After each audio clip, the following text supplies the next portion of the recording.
outside, or that the pile of clothes on a chair that they should have put away months ago is actually some kind of monster. It's entirely fictional, it's not autobiographical.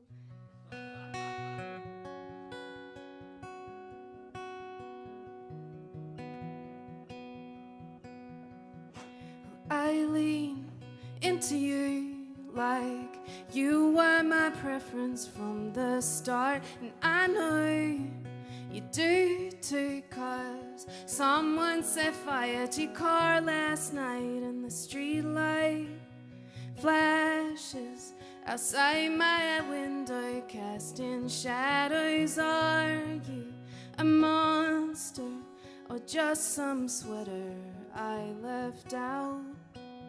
And there's a point to the story, swear I'll get there faster if you give me some money or your time here, watching people come and go and disappear from their savings plans or day job. There, I love you, I'm sorry, I miss you lots. We're all flailing like those car yard inflatable kite men.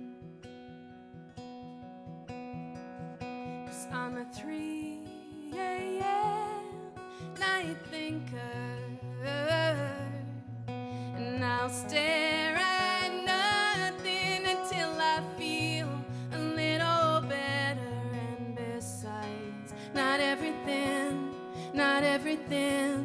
had to have meaning. Like that time I opened up, you said try again, but a little less feeling.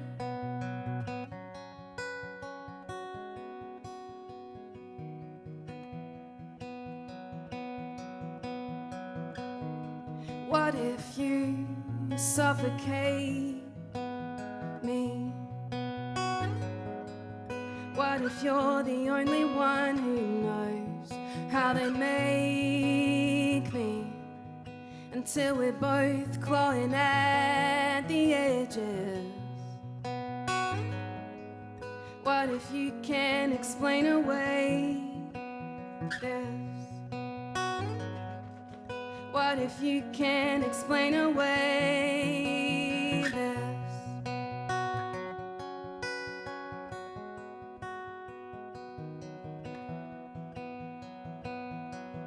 'Cause I'm a 3 a.m. night thinker, and I'll stare at nothing until I feel a little better. And besides, not everything had to have meaning. Like that time I opened up, you said try again, but a little less feeling.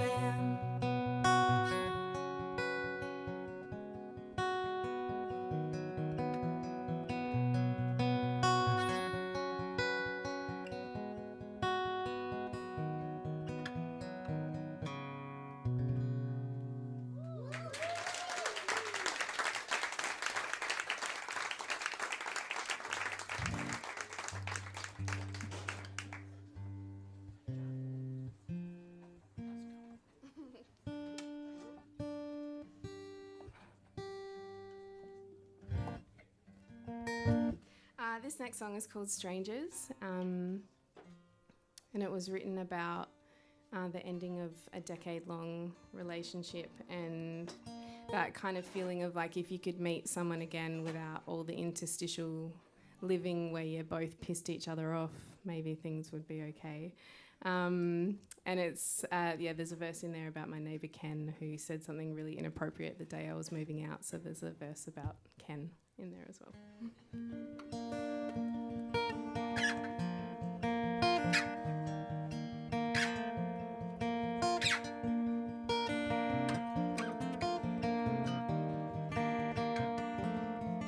Can't settle down 'cause you asked me to. If I wasn't a good wife, if I wasn't good to you, I guess there's a lot of transparent things we can't see through. Well, I'm I'm sorry if I wasn't kind enough to you.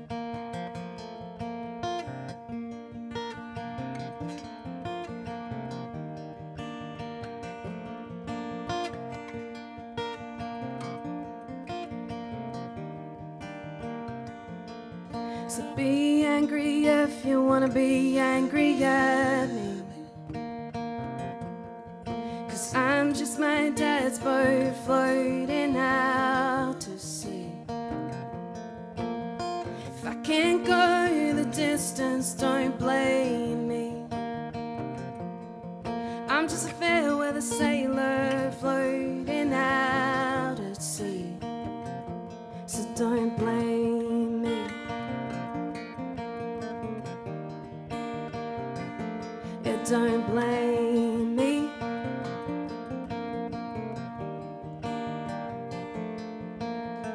Maybe now if we're just strangers, and if I didn't know every little thing about you,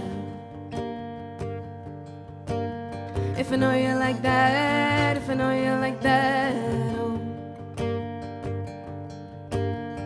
Maybe now that we're just strangers.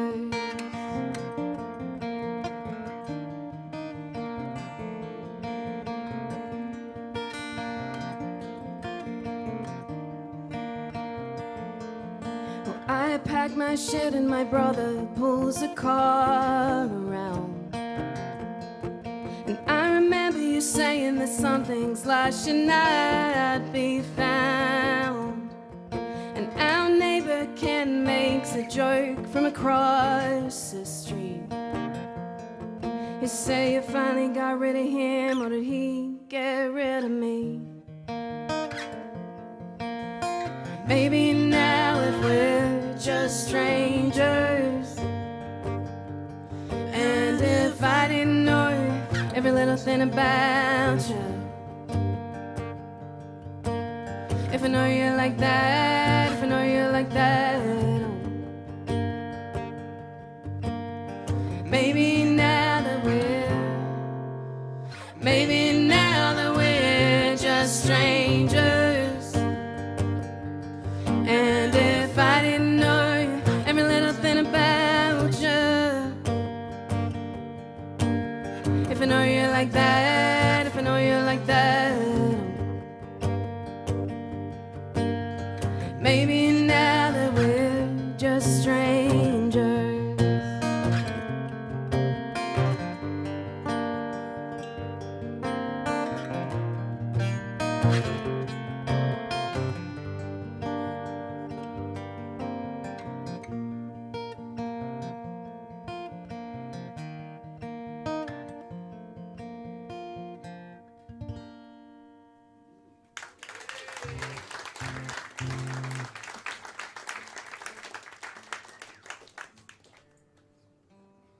Thank you very much.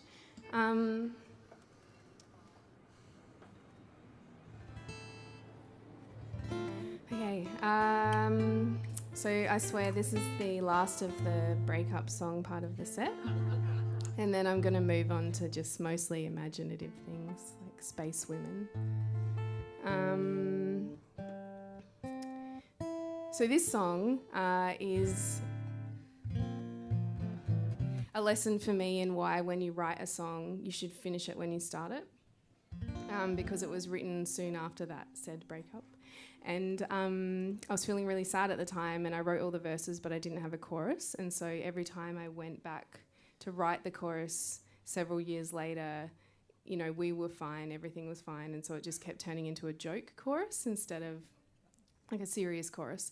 So the chorus that we currently have is about the fact that before we broke up, we invested in a brand new king-size bed, so middle class.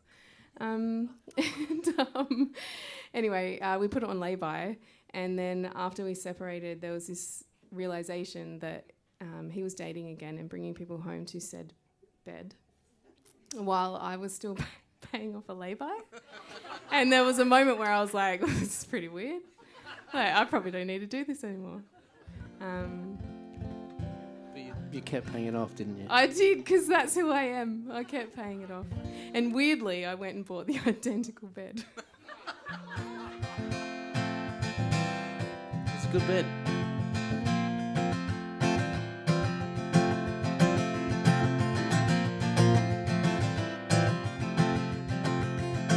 There's a point in the hallway floor. Creaks when I tiptoe past your door. I watch you while the words fall out, color fading from your skin.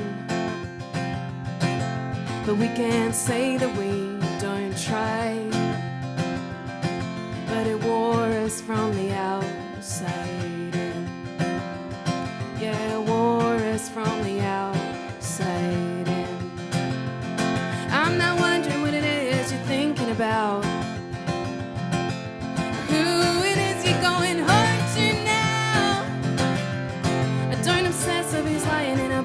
King-size bed, but I really wish you'd take my share of the buy now, pay later debt. Ooh, yeah, yeah. Ooh, yeah, yeah. Ooh. Ooh, yeah, yeah. Ooh, hey, yeah.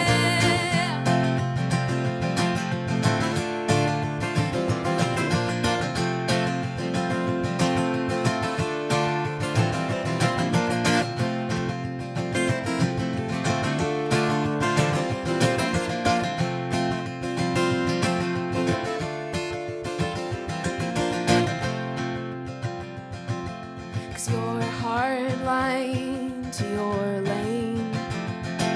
I swear I do mean to cause you pain, but I am a fool and in my weekend state. You do not bend, you do not break, and you do not change. I'm not wondering what it is you're thinking about.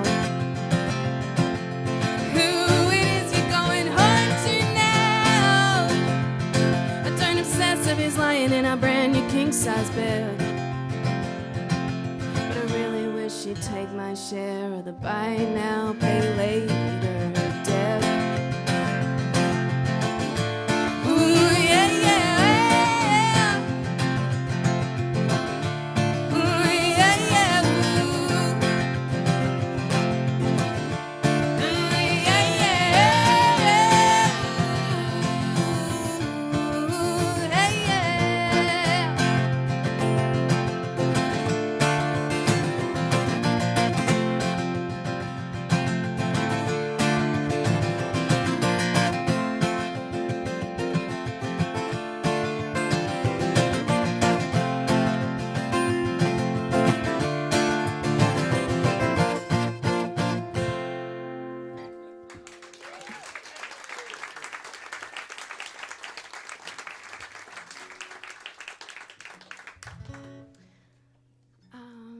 Thank you.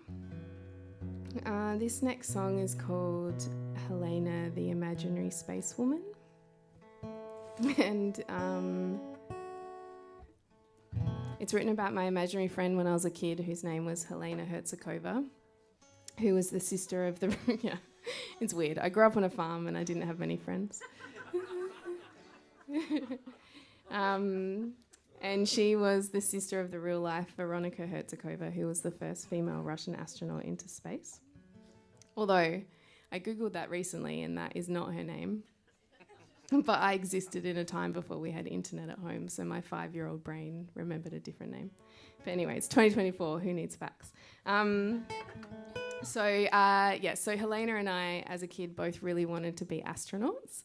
And that's the good thing about having an imaginary friend, is you can control their professional aspirations. So we wrote a letter to NASA asking for employment, and my mum and dad sent the letter to NASA. And about 6 months later, NASA wrote back, and that was my first experience of employment rejection in a long line. But anyway, so along with their letter of rejection, they sent all these really beautiful images of galaxies and planets. And so Helena and I got a really big cardboard box and made a spacecraft and used them as like the windows out into space. So I feel like I've explained the entire song now. That's what the song's about.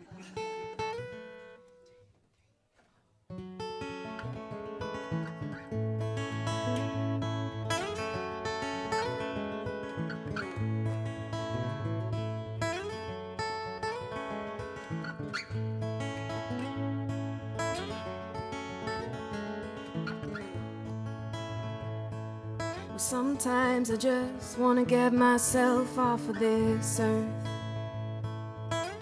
Just me and Helena riding shotgun in a big black hearse.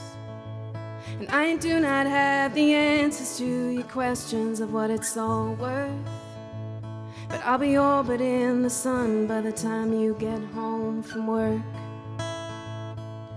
Ooh.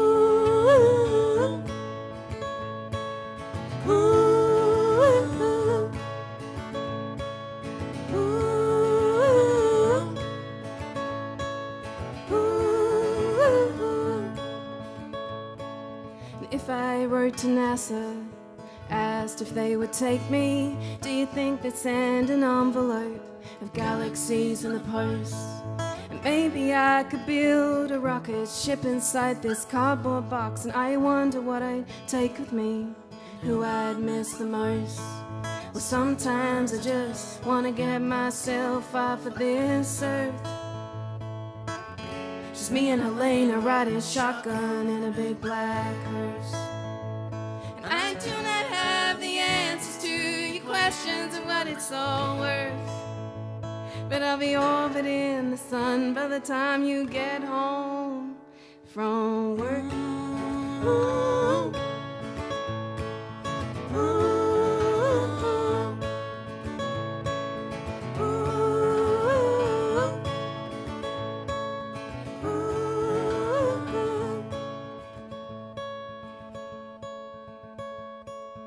Fire, when it's earthbound, is a flickering red flame. But in space it's just a blue sphere. I guess nothing really feels the same. And I still wonder if you miss me, if it wasn't all a game. And I'd follow my dear Helena to the next galactic plane. Oh, oh, oh, oh, oh, oh, oh.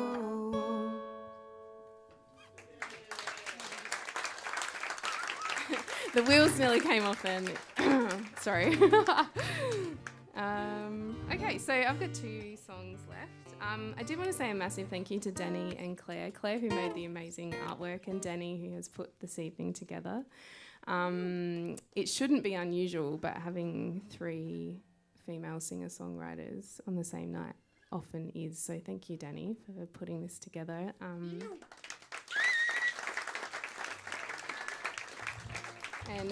putting me in the orbit of the incredible Gemma and Jen, who is 2 of my favourite singer-songwriters. So,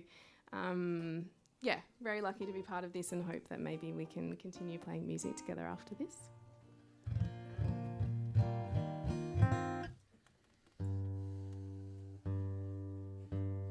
So I feel like I've just decided to test out songs on you this evening, so apologies for that.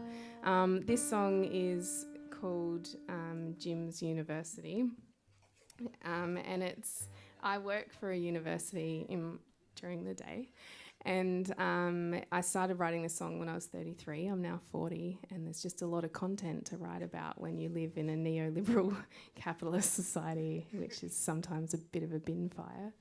And I'm a fierce advocate that education should be free for everyone who wants to study. So I also want to keep my job, which is a bit contradictory. But anyway, that's the 2 universities in Adelaide are currently merging, so I just keep adding verses. So anyway.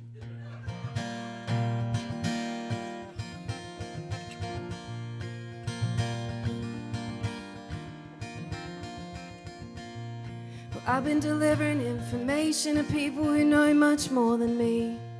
And anyone with an internet connection can learn everything in cultural studies for free. But I'm still up at 3 AM, got my right click, copy and pasting down. Not really sure how the fuck I got here, but Dad, this is what they call my academic job now.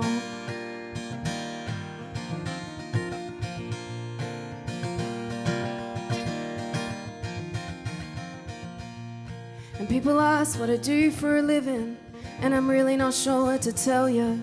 Got into a relationship with 10 dead French white guys. It's not as bad as it sounds.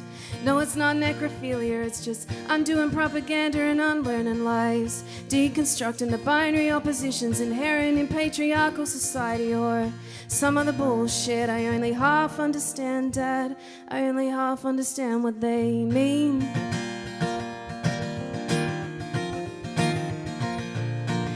They pay me well, and haven't you heard we got the best super around? Dad, I'm not really sure how I got it, but I hope you're proud, 'cause this is my academic life now. This is my academic life now.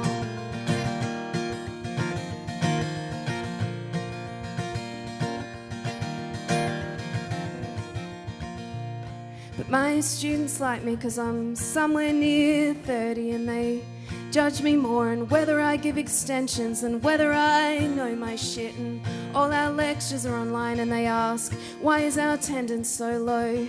But why would you drive to class at 8 on Monday when you could be watching Netflix and smoking a bong at home?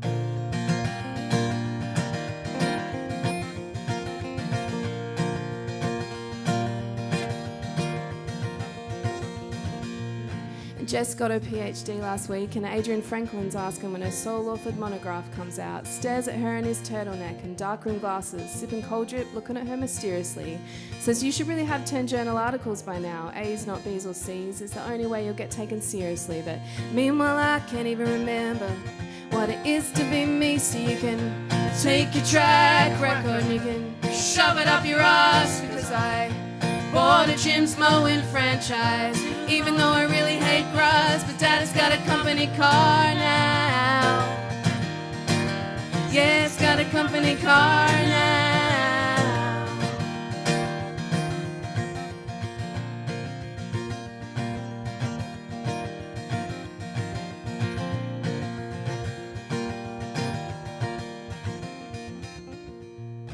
We're in our 4-3 structure. It's only been 9 months. We're in the phase of genuine consultation. They swear the plans haven't already been drawn up. Every student is a number, and every number is a dehumanized stock. Every VC builds a bigger building to compensate for the size of his.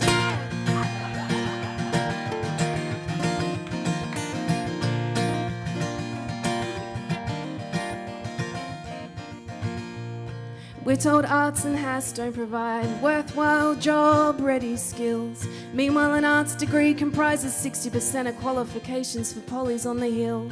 And senior leaders get financial kickbacks for cutting budgets in incremental stages. Well, there's a class action lawsuit against Sandstones for a decade of unpaid wages.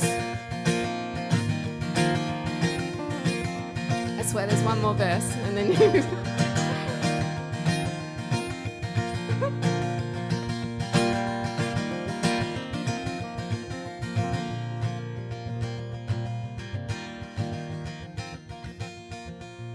So now they're building a super uni, 'cause history shows that never worked out well. But why would an evidence-based institution make decisions on facts that they can't sell? And if you're over 50, they'll ask you to retire. It costs too much with no wisdom left to expel. Are we a corporation selling certificates or a place of education? Well, sometimes it's hard to tell.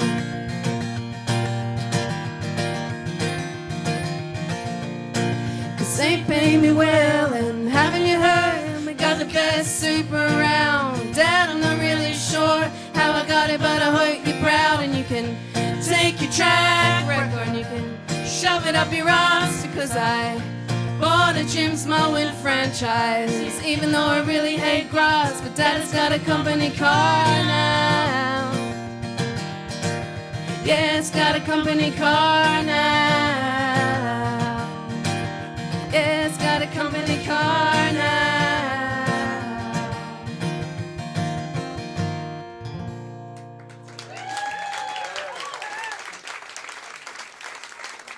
Okay. Small talk? Small talk. This is our last song. Thank you so much for listening, and thanks again to Danny for putting tonight on.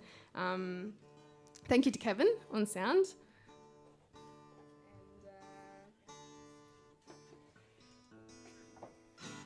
Thanks, Ben, for tuning his guitar. Thanks, Ben, for tuning your guitar and just generally accompanying me in life. Thanks, Ben. My pleasure.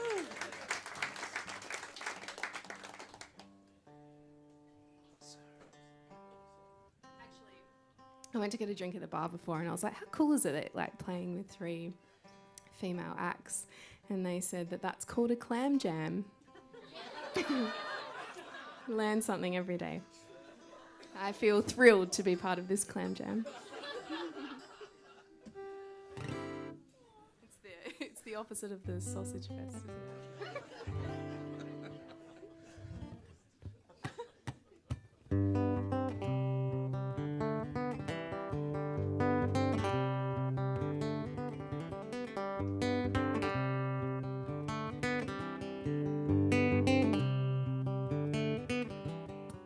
Give me some of your small talk. Can't look in the eyes these days. All the shit I won't admit, 'cause me wishing that I learned how to pray. When I was a kid, you know I heard sound of your voice in the parking bay. We used to build rocket ships and race cars that'd carry us away. So give me some of your small talk. Can't look in the eyes these days. Step out the back door. You know that they're coming for you. Then when they ask me, I won't pretend I don't know you. Then when they ask me, I won't pretend I don't know you.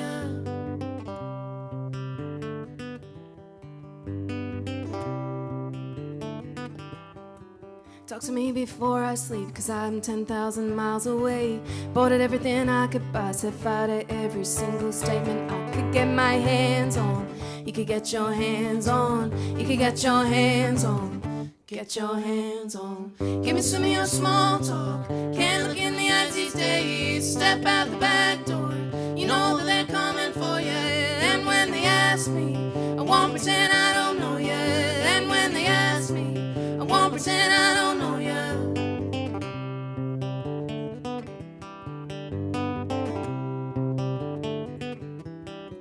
Man walks down the street, says, why am I short of attention? Got a short little span of attention. Oh, my nights are so long. Where's my wife and family? What if I die here? Who'll be my role model? Now that my role model is gone, gone. He ducked back down the alley with some roly-poly little bat-faced girl. All along and along there were incidents and accidents. There were hints and allegations.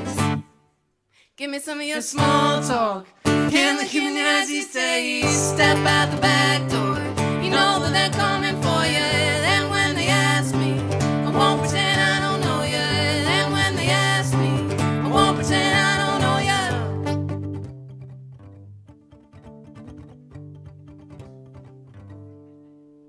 That's the end, I think. Thank you.